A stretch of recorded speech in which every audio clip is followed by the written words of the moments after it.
Now I've never played the first Rage game, but I saw the trailer for Rage 2 and thought it looked fun, so I decided to give it a try. And after playing over 25 hours of the game, I have to say I am enjoying the game, and it is a lot of fun. But my opinion is somewhat mixed, as there are certain things that I feel the game is lacking and could have done better, but I will mention some of those later. As for now, you get to play as either a male or female character, as you become the last surviving ranger after General Cross, who is the leader of the Authority, aka the bad guys, wipes out the last rangers of your hometown. You receive your first mission as the now sole surviving ranger, which comes in the form of a hologram from the recently fallen veteran ranger known as Prowley.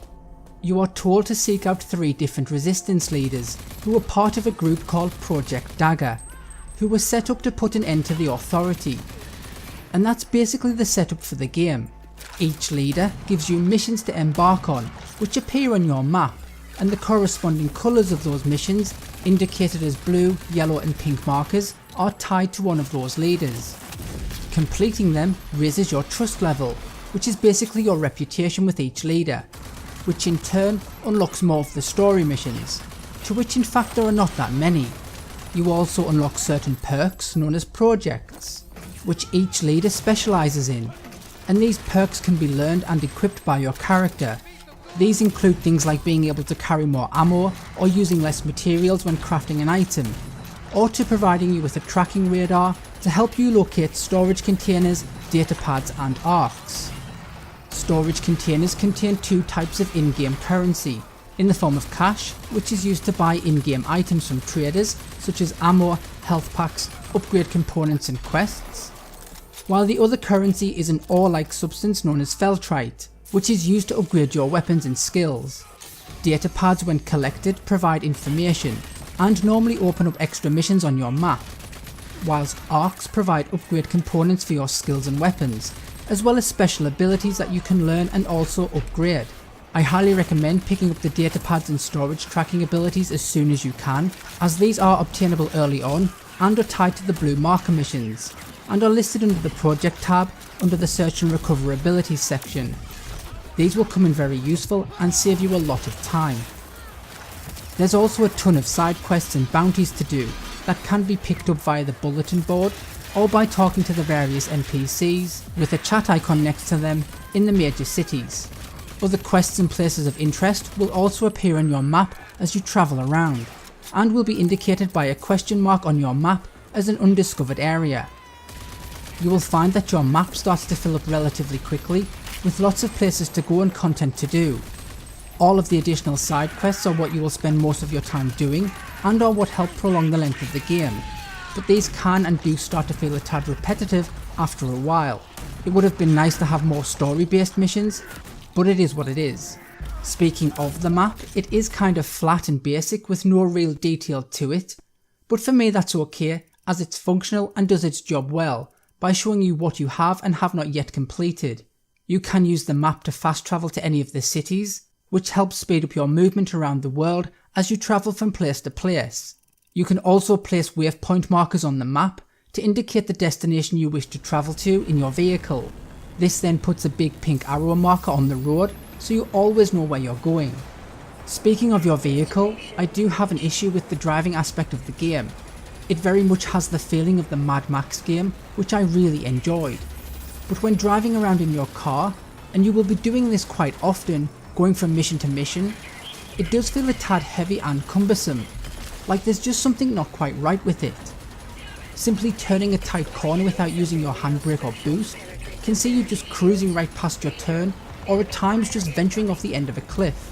Now you do get used to this, and when travelling from mission to mission it's not much of a problem, but there are race and vehicle missions in this game, and that's when it becomes much more of an annoyance. You can buy upgrades for your car, but none of these affect the actual handling of your car and are more weapons related. Now let's talk about the actual combat in the game, and I'll be the first to admit the combat is repetitive. Go to this location and wipe out all of the bad guys. Find the optional data pads, storage containers and arcs, then rinse and repeat this every time you get to a new area. But this in my opinion is where the game truly shines, as the combat is nothing short of fantastic. It's basically an open world first person shooter that plays a lot like the 2016 version of Doom. Everything about the combat is pretty much perfect, and that's the main reason why I'm having so much fun playing the game. Your weapons really do feel like they do damage and have a real feeling of impact on the enemy. They handle extremely well and are super responsive. The shotgun and assault rifle, for example, are just brilliant fun to use as you dash around the area taking out anyone that gets in your way. You also have a special ability called Overdrive, which charges up when you kill enemies. The more combo of enemy kills you chain together, the faster it charges. When used, it acts as a mini health regenerator and increases your damage for a short period of time. You also have a number of combat skills to use alongside your weapons, and they come in the form of things like a dash ability, which helps dodge incoming projectiles and attacks, to a gravity boost which enables you to jump much higher and for longer. These can also be upgraded. They don't feel as satisfying to use as your weapons, but they are a nice extra touch and do add to your combat abilities. The only problem I have with the combat is the actual length of it. Outside of the story missions, most of the combat areas can be completed relatively quickly, and you will find that you can spend more time actually looking for the optional content such as storage crates than you do actually fighting the enemies. Don't get me wrong, the combat is great fun, there's just not enough of it in one go in my opinion, as it's over too quickly. I would have liked it if there had been more level based missions that lasted a lot longer, just so you could really enjoy the combat and become more immersed in it. I will briefly mention the user interface, as it is a tad too cluttered for my liking, as it contains sub-menus within menus, making it a bit confusing to navigate at first, and could have been much more streamlined and simplified, at least in my opinion. Yet after a while you do get used to it, and it becomes less of an issue, when you remember what goes where.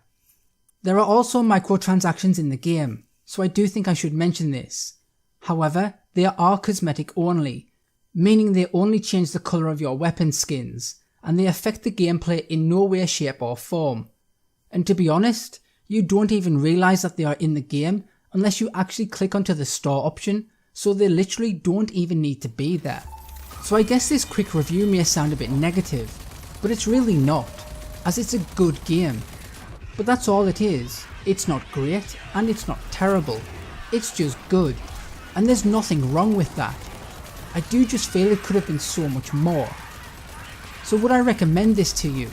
Well, yes. I'm not going to lie, I am enjoying playing this game. It is a lot of fun, so I do think it's a game you should play, especially if you like games similar to Doom and Borderlands. Like me, you will no doubt find yourself having a lot of fun with the combat, but I do think it's a game where you should wait for the price to drop before you pick it up. If you see it in a sale for half the price, then I'd say definitely snap it up, as it would be great value for money. Anyway guys, that was my quick review for Rage 2, so thanks for watching, please tell me your thoughts in the comments below, and I'll see you next time.